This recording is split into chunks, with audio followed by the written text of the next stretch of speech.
What's up guys, my name is Sean from White Jade Productions, and a while back I released a video titled Making a Commercial with a Real SWAT Team. And both the video itself and me kind of telling that story garnered a lot of attention, and a lot of y'all commented asking for a technical breakdown of what we did. So here that is. Here's the technical breakdown for those interested. In this video, we're gonna talk about the camera I used, the lenses I used, the whole pre-production process, the constraints, specifically the time constraint that we were under, and how we got it all done, including the score, the coloring, and the sound design. We're gonna go over all that in this video, as well as some business tips to help you guys kind of facilitate the same thing if you wanted to work with the SWAT team or some other business that normally you might not necessarily think you have access to. So without further ado, let's get into it. First up, let's talk about the camera. I use the Lumix S5. It is a full frame camera. It doesn't really shoot slow-mo, so I use it mostly for narrative content like this. An ideal camera, lots of dynamic range, and more importantly, it shoots full frame 4K DCI from a 6K downsampled sensor. Now, I decided not to use a gimbal for like 98% of it. There are a couple shots in here, and I'll put them up on the screen, that we used a gimbal on. I really wanted to avoid it. So I pretty much used this camera handheld with a rig with anamorphic IBIS turned on, and we'll get more into that later when we talk about the lenses. Now, like I said, I had this fully rigged out. I don't believe I have a picture of the rig day of, but it was just my standard rig at the time. Here's a picture that's pretty similar.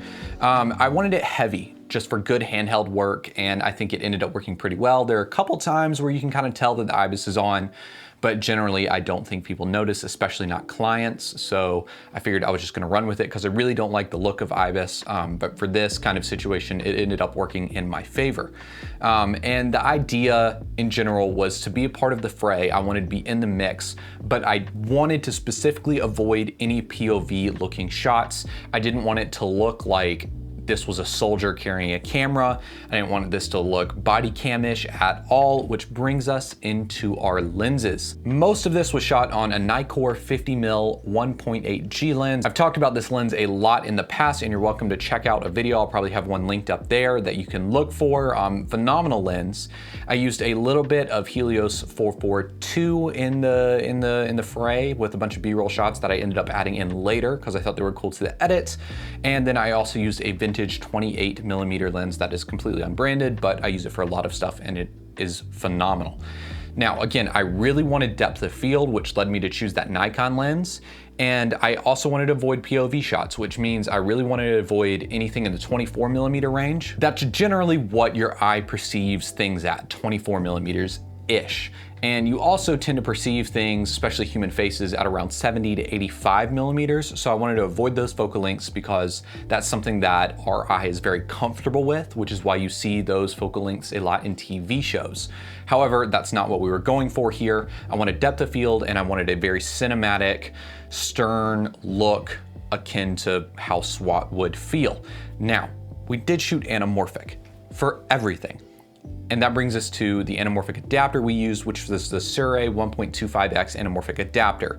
Now, this adapter in conjunction with 4K DCI gives us a 2:3:6 aspect ratio, which is great. I really love being that close to a actual scope aspect ratio, like 2:3:9 or 2:4:0 straight out of camera.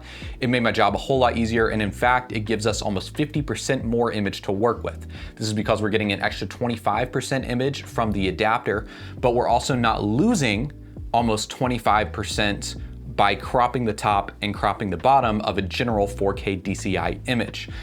Basically, we go larger than full frame by 50%, which is just huge. I hate cropping. I think it looks a little cheesy. You can tell it looks a little crop sensor. You get the width, but you don't get the height.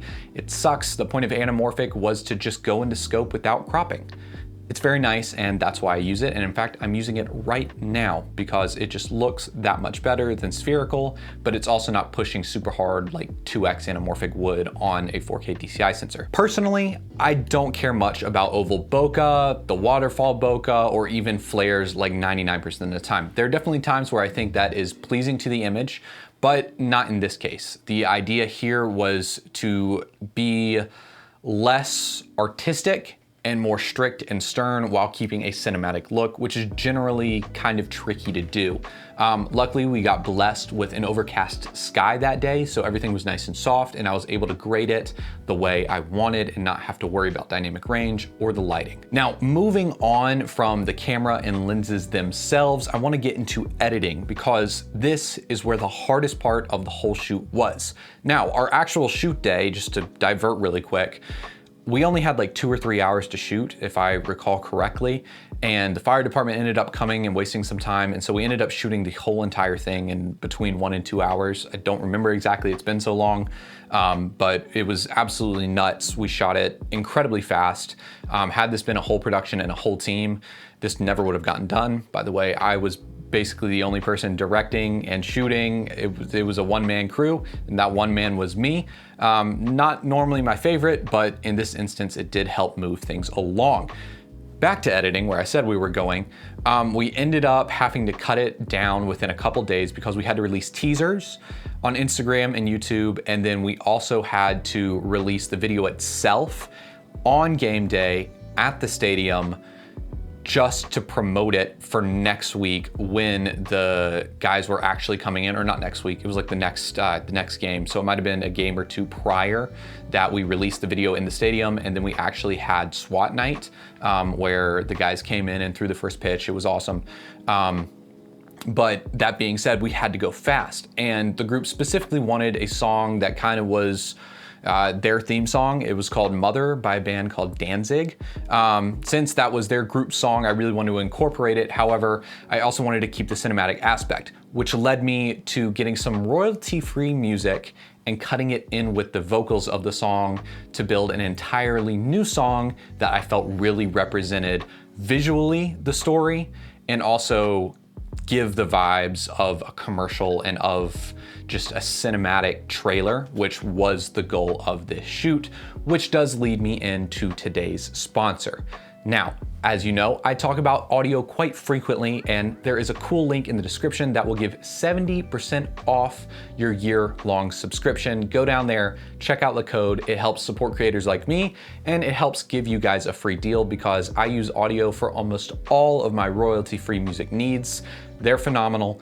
Please don't pass up on this offer. Go check it out. Next on the list is coloring. Originally, I had a different coloring palette that appeared live in the stadium than what is released on YouTube, because I decided to go back and tweak some things because I just didn't like how some of the colors were being rendered. I could see some chromatic aberration that was just a little too visible, and I just wanted to get rid of it. And so I went for a more steel blue gray look in the YouTube version, which you see, which I personally think represents the idea of it a whole lot better. Again, I only had a couple days to edit, color, sound design, and score this project. So at the very beginning, coloring was more of an afterthought. I spent maybe a couple hours getting everything kind of setting up. I didn't even really have a shot deck to reference on set. And also I didn't have anything to reference when coloring. So it was tricky in that aspect, but it did get done. And afterwards I did create a shot deck and revisit it. And that's what you can see on YouTube now. If you haven't seen it, it's in the description, go check it out. But next, I do want to talk about the sound design. It was pretty simple. We didn't use anything recorded on set other than a couple lines of dialogue, which I just grabbed on my phone after the fact. And I actually think I used some audio straight out of camera, which I almost never do. But in this instance, since it was the only bit of dialogue, it did kind of work. Sound design was straightforward, pretty simple. I Foleyed some stuff, and then I pulled some stuff again off of YouTube and off of my own sound effects libraries and just threw it in there. Really simple work. It really was the score that took a lot of work. I talked about it earlier. I blended that song Mother by Danzig, and I also blended some royalty-free music to really create something special. I wish I could play that for you in this video. Unfortunately, it'll probably get partially demonetized.